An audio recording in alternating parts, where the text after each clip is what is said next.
Hello everyone, revision में आपका फिर से स्वागत है। तो दोस्तों, जैसा कि आपको पता होगा कि हमारी छत्तीसगढ़ की टॉप 30 एमसीक्यूज की सीरीज चलती है।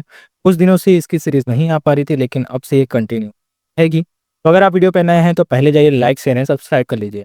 तो इस वीडियो की खासियत ये बता दूं कि पहले हम एमसीक्यू पढ़ेंगे, फिर उसके बारे में थोड़ी सी विस्तृत जानकारी देखेंगे। तो आप खुद यहाँ पर समझ पाएंगे कि आपको एक एमसीक्यूज में लगभग 10 एमसीक्यूज के बराबर कंटेंट मिलने। तो चलिए बिना किसी देरी के बढ़ते हैं हमारे आज के नंबर 6 की ओर। हाँ तो दोस्तों, हमारी एमसीक्यूज की आज डे नंबर 6 है। तो इससे पहले की वीडियोस यदि आपने नहीं देखे हैं तो उसे भी आप जाकर देखिए, तो आपको बहुत ही ज़्यादा हेल्प मिले। तो चलिए बिना किसी देरी के हम बढ़ते हैं हमारे आज के क्लास नंबर 6 की ओर। तो हमारा पहला क्वेश्चन है, इसका आंसर आप कमेंट बॉक्स पर कंटिन्यूअसली देते जाएंगे ताकि आप यहाँ पर देख पाएंगे कि आपकी तैयारी कितनी हुई। तो हमारा पहला क्वेश्चन है, मॉडम सिल्ली बांध या जिसे मुरम सिल्ली भी कहते हैं, तिलियारी नदी पर स्थित है, जो निम्नलिखित में से किस नदी की सहायक है। तो यहाँ पर क्या पूछा गया है कि सिलियारी नदी किस नदी की सहायक है, ये क्वेश्चन यहाँ पर पूछा गया है। ठीक है, आपका ऑप्शन है ए महानदी, बी इंद्रावती, सी शिवनाथ या डी अल्तो। तो बताइए क्या आंसर होगा। तो आपका आंसर हो जाएगा ऑप्शन नंबर ए, सिलियारी नदी महानदी की सहायक। और मैंने बताया कि सिलियारी नदी पर कौन सा डैम बना है, मोडम सिल्ली। आइए देखते हैं मोडम सिल्ली के बारे में। तो मोडम सिल्ली डैम जो कि सिलियारी नदी पर बना है, ये धमतरी जिले के अंतर्गत। ठीक है, तो धमतरी जिले में मोडम सिल्ली डैम है। इसकी सहायक नदी सिलियारी की कौन सी है, महानदी, मैंने बता दिया है। अब देखिए मोडम सिल्ली की अगर मैं बात करूं तो ये क्वेश्चन बार बार पूछे जाते हैं कि ये एशिया का पहला साइफन बांध है। अगर क्वेश्चन किया जाए कि एशिया का पहला साइफन बांध कौन सा है, तो आपका आंसर हो जाएगा मोडम सिल्ली। इसका निर्माण 1914 से 23 के बीच में हुआ है। 1914 को स्टार्ट हुआ, 1923 में कंप्लीट हुआ। तो देखिए इस प्रकार से एक ही क्वेश्चन में आपको इतने सारे कंटेंट मिल जाएंगे। इसी प्रकार के सारी की सारी सीरीज होने वाली है, तो आपको अंत तक बने रहना है। और लास्ट में एक क्वेश्चन पूछूंगा, उसका आंसर आप नेक्स्ट देखते हैं। छत्तीसगढ़ पर्यटन मंडल का गठन कब किया गया। ठीक है, ये सभी प्रीवियस ईयर क्वेश्चन ही हैं, आप यहाँ पर देख पाएंगे। ठीक है, हमारा पहला क्वेश्चन ऑप्शन है ए 8 जनवरी 2002, बी 18 जनवरी 2002, सी 8 जनवरी 2003 या डी 18 जनवरी 2003। बताइए पर्यटन मंडल का गठन कब हुआ। तो दोस्तों आपका आंसर हो जाएगा ऑप्शन नंबर बी, 18 जनवरी 2002 को छत्तीसगढ़ पर्यटन मंडल का गठन हुआ। आइए देखते हैं। तो इसका मुख्यालय रायपुर में है। ठीक है, और इसे पर्यटन के विकास के लिए गठित किया गया है। अब आगे बढ़ते हैं। राम प्रताप बुक के रचयिता कौन है। ठीक है, अब चलिए इसका ऑप्शन है ए गोपाल चंद्र, बी गंगाधर मिश्र, डी भास्कर भट्ट, डी माखन चंद्र या ई इनमें से कोई नहीं। बहुत से लोग इसको गलत मारेंगे क्योंकि आपने बार बार राम प्रताप से संबंध अगर देखा होगा तो एक देखा होगा गोपाल चंद्र से, दूसरा देखा होगा माखन चंद्र से। तो आप बोलेंगे कि यार दोनों में से कौन सा मार, कड़बक्कड़ करके ए एस डी मार के। लेकिन इसका आंसर क्या हो जाएगा, ऑप्शन नंबर इनमें से कोई नहीं। क्यों, क्योंकि इसमें दोनों का ही योगदान रहा है। ठीक है, चलिए। तो राम प्रताप की शुरुआत गोपाल चंद्र मिश्र ने की। तब अगर स्टार्टिंग की बात करें तो गोपाल चंद्र मिश्र ने, और इसका एंडिंग किसने कंप्लीट किया, तो किसने किया, माखन चंद्र मिश्र ने। ठीक है, तो माखन चंद्र मिश्र गोपाल चंद्र मिश्र के ही पुत्र हैं, तो इसे याद रखना है। अब गोपाल चंद्र मिश्र को छत्तीसगढ़ का वाल्मीकि कहा जाता है। ठीक है, क्योंकि इन्होंने छत्तीसगढ़ रामायण लिखी। तो छत्तीसगढ़ का वाल्मीकि ये कहा जाता है, तो गोपाल चंद्र आपको याद रखना है। ठीक है, तो उम्मीद है ये सभी चीजें आपको समझ में आ गई होंगी। आगे बढ़ते हैं। निम्नलिखित में से कौन सा युग्म सही है। आपको ऑप्शन है ए दांतेवाला समिति पंचायतों का गठन, बी है जीवेकी राव समिति खंड स्तर पर नियोजन, सी बलवंत राय मेहता समिति पंचायती राज संस्थान या डी संथानम समिति, के संथानम कहते हैं ना, ग्रामीण विकास कार्यक्रमों में प्रशासनिक व्यवस्था। तो बताइए इसका आंसर क्या होगा। तो दोस्तों इसका आंसर होगा ऑप्शन नंबर सी, बलवंत राय मेहता समिति। इन्होंने पंचायती राज का क्या है, व्यवस्था दिया है, त्रिस्तरीय, है ना। चलिए आगे बढ़ते हैं, इसके बारे में जानकारी देखते हैं। तो यहाँ पर अगर मैं बात करूँ तो बलवंत राय मेहता समिति ने क्या दिया कि अर्थात पंचायती राज संस्थाओं की स्थापना का सभी पॉइंट्स दिए। वहीं दांतेवाला समिति ब्लॉक स्तर पर योजनाएं दिए हैं। जीवेकी राव समिति इन्होंने प्रशासनिक ढांचे का निरीक्षण किया है। और संथानम समिति का है तो वित्तीय सुझाव यहाँ पर दिया। इन चारों को आप याद रखते हैं। अब आगे बढ़ते हैं नेक्स्ट। छत्तीसगढ़ राज्य में 2023-24 में विभिन्न स्रोतों से सिंचित क्षेत्रफल का घटते क्रम में क्या है। ठीक है? आपको पता है कि जो सिंचाई होती है विभिन्न स्रोतों से होती है छत्तीसगढ़ में, वर्षा आधारित यहाँ पर डिपेंडेंसी तो नहीं है। तो यहाँ पर आपको विभिन्न सोर्स मिल जाते हैं, तो वहाँ पर से आपको घटते क्रम में बताना है, मतलब सबसे ज़्यादा कहाँ होता है, फिर सबसे लास्ट में क्या आएगा, सबसे कम कहाँ होता है। तो सबसे ज़्यादा कहाँ होता है आपको यहाँ से पहले आइडेंटिफाई करना है। तो इसका ऑप्शन है ए नलकूप, नहर, तालाब या कुएँ, बी नहर, तालाब, कुएँ, नलकूप, सी तालाब, कुएँ, नलकूप, नहर, डी नहर, नलकूप, तालाब, कुएँ, या ई नहर, कुएँ, नलकूप, तालाब। तो बताइए इसका आंसर क्या होगा। तो दोस्तों सबसे पहले हम आइडेंटिफाई कर लेते हैं ना, सबसे ज़्यादा तो नहर में होता है, तो नहर तो बी में है, डी में है और ई में है, ठीक है। ए वाला ऑप्शन तो खत्म है यहाँ पर से, और सी वाला ऑप्शन भी खत्म है। बी, डी और ई से आप बताइए दूसरे नंबर पे क्या होगा।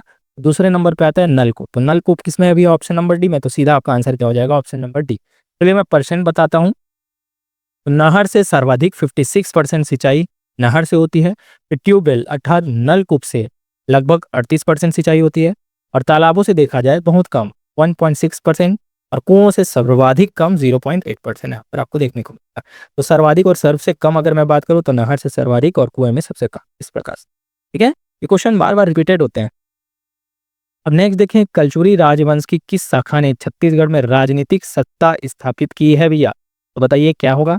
आपको ऑप्शन है ए लाहुरी, बी बेहुरी, सी त्रिपुरी, डी कलिंग या ई सरगपुरी है, ठीक है। तो कलचुरी राजवंश की शाखा कौन थी, तो इसका आंसर हो जाएगा ऑप्शन नंबर ए लाहुरी, जिसने छत्तीसगढ़ पर शासन किया, ठीक है। जो त्रिपुरी के अंतर्गत में ही लाहुरी शाखा, इसकी उप शाखा है, त्रिपुरी के ही लाहुरी शाखा है। चलिए आगे बताता हूँ। तो लाहुरी शाखा त्रिपुरी राजवंश की ही एक उपशाखा है। लाहुरी शाखा ने छत्तीसगढ़ के रतनपुर से शासन आरंभ किया। त्रिपुरी वंश मूल रूप से संबंधित यह शाखा है वंश के अंतर्गत आती है। तो छत्तीसगढ़ में अगर मैं बोलूं तो कलचुरी वंश को है वंशी के रूप में भी जाना जाता है।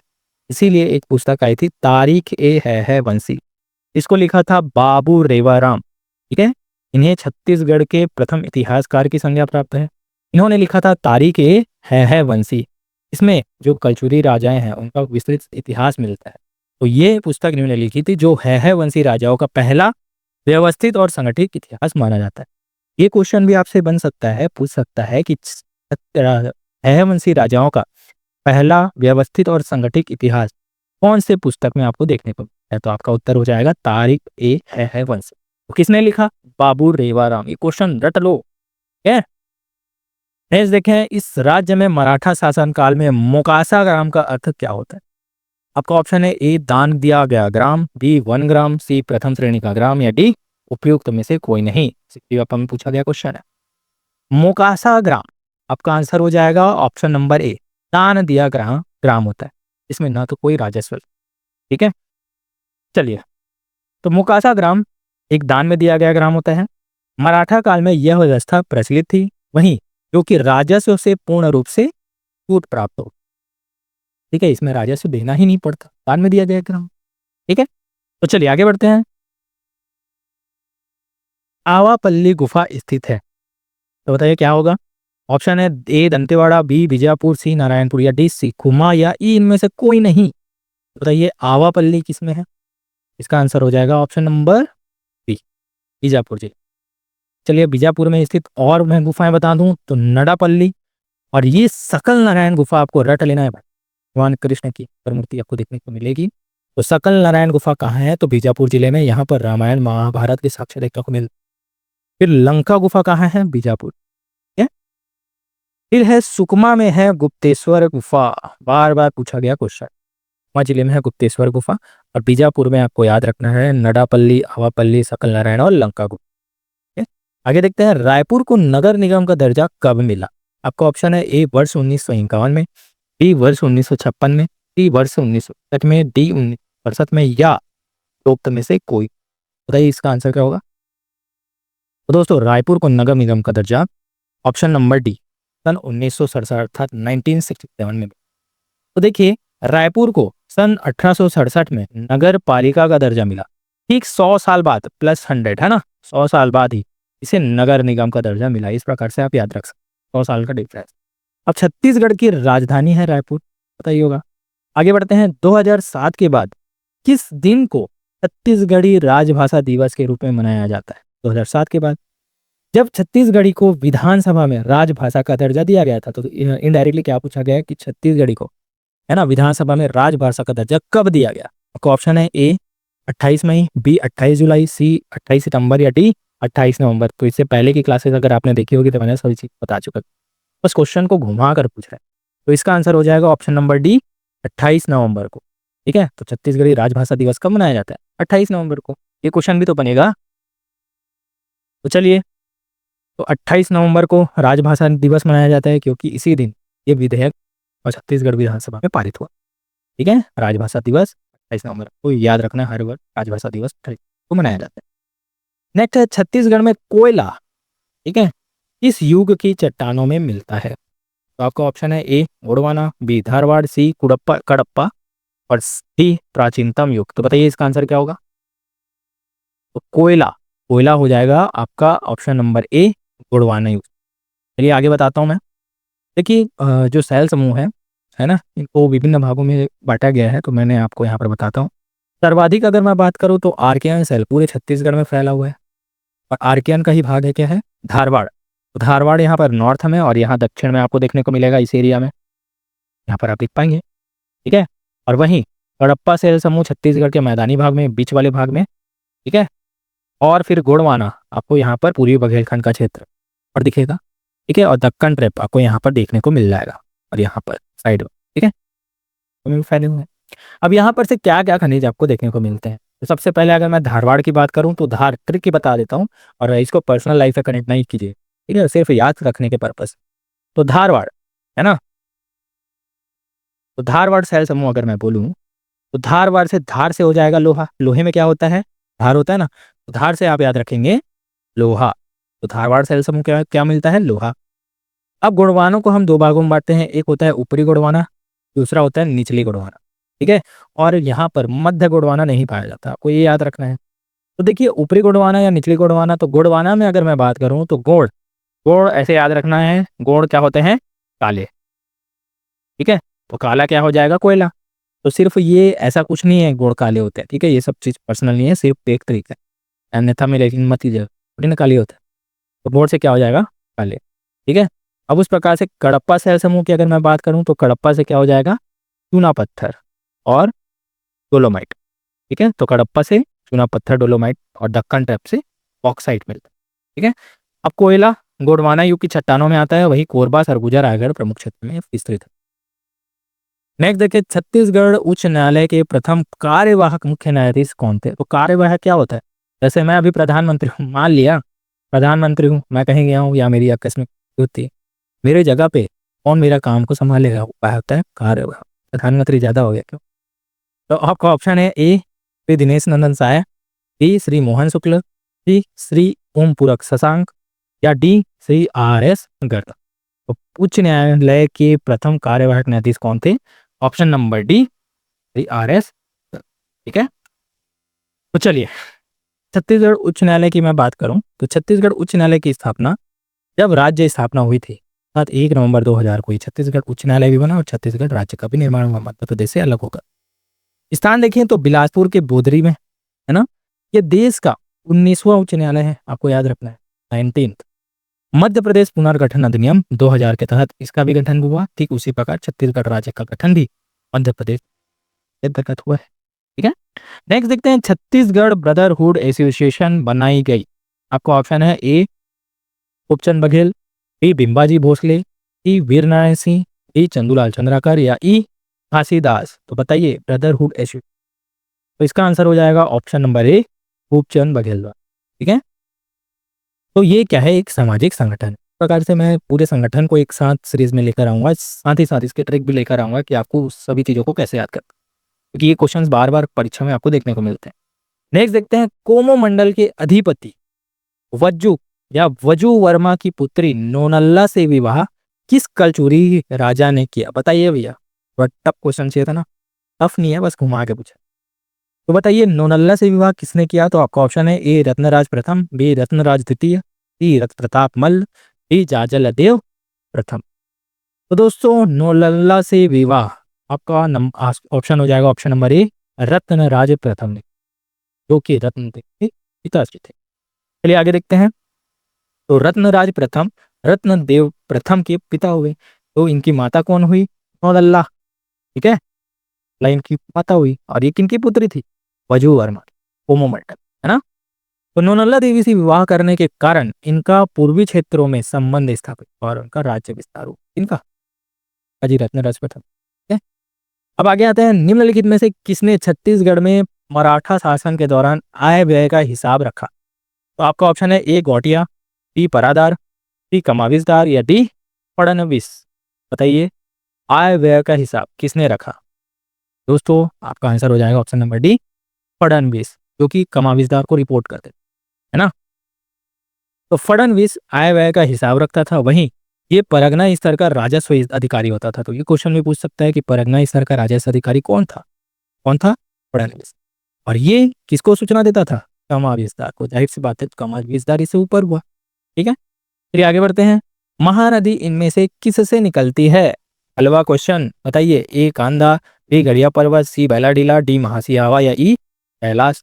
बच्चे बच्चे को पता है महानदी इसमें से कहाँ निकलती है? सिहावा धमतरी से निकलती है। ठीक है, तो इससे पीछे इसके क्वेश्चन को लाने का मेरा उद्देश्य था, इन सभी जानकारी को आपको एक साथ दे दूं। तो सिहावा महानदी का उद्गम क्षेत्र, यही श्रृंगी ऋषि का आश्रम है। कहाँ है? तो धमतरी जिले में। उद्गम बोलूं महानदी का सिहावा पर्वत धमतरी जिला से। इसकी कुल लंबाई 851 किलोमीटर, कहीं 851, कहीं 858 किलोमीटर दी जाती है। तो दोनों में से जो भी ऑप्शन देगा आपको एक साथ आपको टिक करना है। ठीक है, एक साथ दोनों कभी नहीं देगा। अब छत्तीसगढ़ में लगभग ये 286 किलोमीटर बहती, तो ये छत्तीसगढ़ में बहने वाली सबसे लंबी नदी हो गई। और छत्तीसगढ़ की सबसे लंबी नदी जो छत्तीसगढ़ में निकलती है और छत्तीसगढ़ में ही विलोपित हो जाती है। तो क्या हो जाएगा? शिवनाथ नदी 290 किलोमीटर। ठीक है, तो ये आपको याद रखना है। फिर आता है मुख्य इनकी सहायक नदियां बोलूँ तो शिवनाथ नदी, हसदेव नदी, टोंक, मांड, ईब, तोंढूर, खारून, ये सभी क्या है? महानदी की सहायक नदियां हैं। प्रमुख बांध देखें, अरुण कहाँ से आ गया? प्रमुख बांध देखें तो गंगरेल डैम, रविशंकर जलाशय है ना। महत्व देखें तो सिंचाई, जल आपूर्ति, बिजली उत्पादन, कृषि, ये सभी चीज के लिए। अंत कहाँ होता है? तो बंगाल की खाड़ी। ठीक है, नेक्स्ट देखते हैं, छत्तीसगढ़ में ई पंचायत प्रोजेक्ट का उद्घाटन कब हुआ? ई पंचायत, ठीक है, इलेक्ट्रॉनिक। आपको ऑप्शन है ए 26 जनवरी 2005, बी 15 अगस्त 2001, सी 2 अक्टूबर 2008 या डी 1 दिसंबर 2010। तो बताइए, ई पंचायत प्रोजेक्ट का उद्घाटन कब हुआ?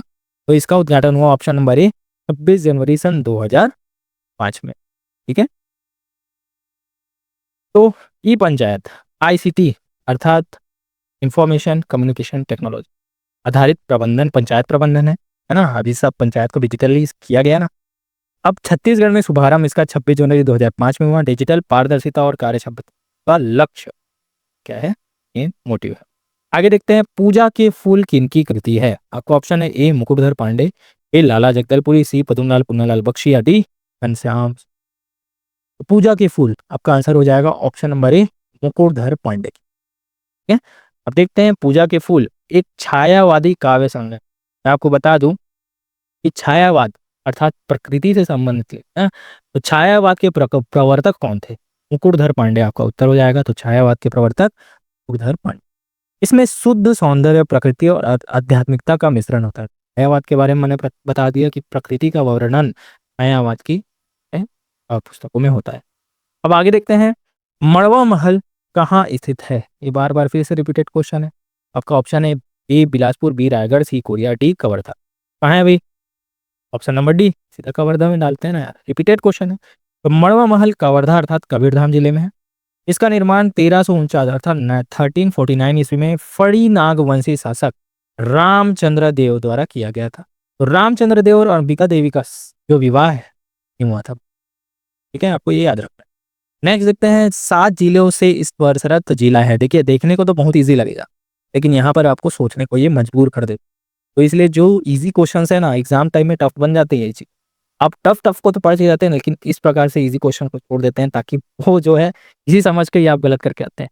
बोलते हैं ना, इजी एग्जाम टाइम में 90 क्वेश्चंस बन रहे होते हैं और घर आते आते वो कितने हो जाते हैं? 40। तो यही क्वेश्चन। तो चलिए, अगर सॉरी इसका आंसर नहीं बताया मैंने। तो 7 जिलों को इस प्रसरत जिले कौन सा है? तो आपका ऑप्शन हो जाएगा ऑप्शन नंबर ए बलौदा बाजार। ठीक है, तो चलिए देखते हैं। तो बलौदा बाजार 7 जिलों से घिरा हुआ है। ठीक है, छत्तीसगढ़ में केवल बलौदा बाजार ही 7 जिलों को स्पर्श करता है। यहाँ पर से आप देख सकते हैं, ये है सेंटर में बलौदा बाजार। ठीक है, यहाँ पर से लगा हुआ है इसे बिलासपुर, मुंगेली, बेमेतरा, रायपुर, महासमुंद, सारंगगढ़, बिलाईगढ़ अर्थात अभी नवीनतम गठित। ठीक है, और यहाँ पर शक्ति तो नहीं लगा है, तो जांजगीर चांपा। इस प्रकार से 7 जिले आपके हो जाएंगे। क्या शक्ति बलौदाबाजार से लगा है तुमने? नहीं। ठीक है, नेक्स्ट देखते हैं, तेल नदी किस तहसील में प्रवाहित होती है? आपका ऑप्शन है ए नगरी, बी देवभोग, सी बिंद्रानवागढ़, सी दी सरायपाली या ई इनमें से कोई नहीं। फिर ये हलवा क्वेश्चन है, तो तेल नदी किधर से होती है? आपका ऑप्शन नंबर बी देवभोग से। देवभोग गरियाबंद। तो तेल नदी महानदी की सहायक है। उद्गम देखें तो देवभोग तहसील गरियाबंद जिले में, और दक्षिण छत्तीसगढ़ में इसका प्रवाह है। ठीक है, गरियाबंद जिले से निकलती है और फिर इधर जाती है महानदी से जाकर। अब देखते हैं, कोई बोली कौन बोलते हैं? कोई। तो कोई आपका ऑप्शन है ए कोंद, बी कमार, सी कोरवा या डी कंवर। सभी कैसे हैं? कोई बोली। देखिए सीजीपीएससी एपी 2016 में पूछा गया क्वेश्चन है। आपका आंसर हो जाएगा ऑप्शन नंबर ए कोंद जनजाति। ठीक है, तो कोई बोली ओडिशा और बस्तर क्षेत्र में पाई जाती है, यह द्रविड़ भाषा परिवार की मानी जाती है। तो कौन बोलता है इसे? कोंद जनजाति।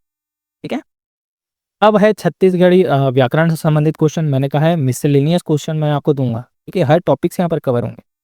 तो कब बबा मरही तक कब बरा छुरी, है ना? इस कहावत का अर्थ क्या है? तो आपका ऑप्शन है ए किसी के लिए अपशकुन शब्द कहना, बी कार्य का अनिश्चित होना, सी प्रसन्नता व्यक्त करना या डी किसी का इंतजार करना। बताइए क्या होगा? तो कब बबा मरही तक कब बबा छुरी, ये भाव को समझिए, तो इसका आंसर हो जाएगा ऑप्शन नंबर बी कार्य का अनिश्चित होना। ये कब होगा कार्य, मुझे पता ही नहीं है।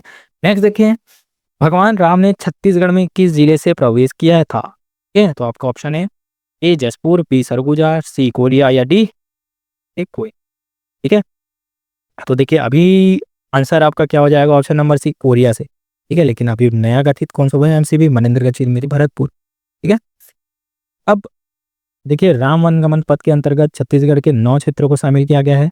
इसके अंतर्गत सीतामढ़ी हरचौका, रामगढ़ की पहाड़ी, तिवरी नारायण, तुरतुरिया, चंदखुरी, राजिम, सिहावा, जगदलपुर और रामाराम, जो कि सबसे दक्षिणतम क्षेत्र है। इन 9 क्षेत्रों को आराम पहले लिया गया था, है ना? तो ये जो सीतामढ़ी हरचौका है, जो वर्तमान एमसीबी में है, यहाँ से भगवान राम का क्या है? छत्तीसगढ़ में आगमन हुआ।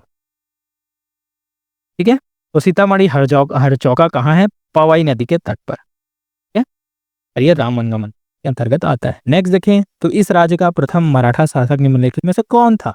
प्रथम मराठा शासक। आपका ऑप्शन है ए बिम्बाजी, बी व्यंकोजी, सी परसोजी या डी पास साहेब। दोस्तों आपका प्रथम मराठा शासक मैं बोलूं तो आपका आंसर हो जाएगा ऑप्शन नंबर ए बिम्बाजी।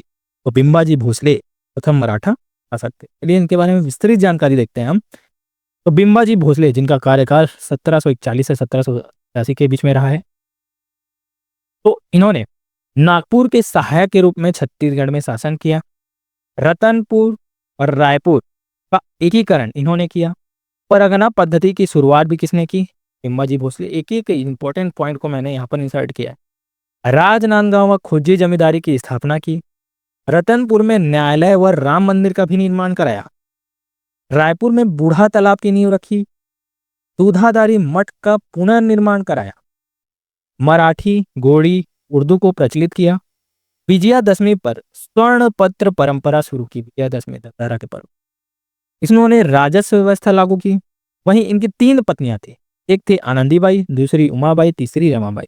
तो जो उमाबाई थी उनकी मृत्यु सती प्रथा के रूप में हुई, सती। ठीक है, तो उमाबाई क्या हुई थी? सती हुई थी, ये आपको याद रखना है। कोलब्रुक के अनुसार ये लोक कल्याणकारी शासक था। तो देखिए कोलब्रुक का भी इसमें मृत्यु के बाद इनके बाद व्यंकोजी भोसले आए। उन्होंने सूबेदारी शासन व्यवस्था की शुरुआत की 1787 से लेकर 1818 तक। इस सारी की सारी जानकारी मैंने यहाँ पर इंसर्ट कर दी है। अब यहाँ पर से आप जितने भी एमसीक्यू बनाना चाहे बना लो ना भाई। अब है, चलिए इसका आंसर आप दे दीजिए भाई, इजी है, इन आप आंसर दीजिए। छत्तीसगढ़ के कोरिया जिले का मुख्यालय निम्नलिखित में से कौन सा है? 2021 वाला क्वेश्चन। ऑप्शन है ए सूरजपुर, बी कोरिया, सी बैकुंठपुर, डी कुंडा। बताइए इसका आंसर क्या होगा?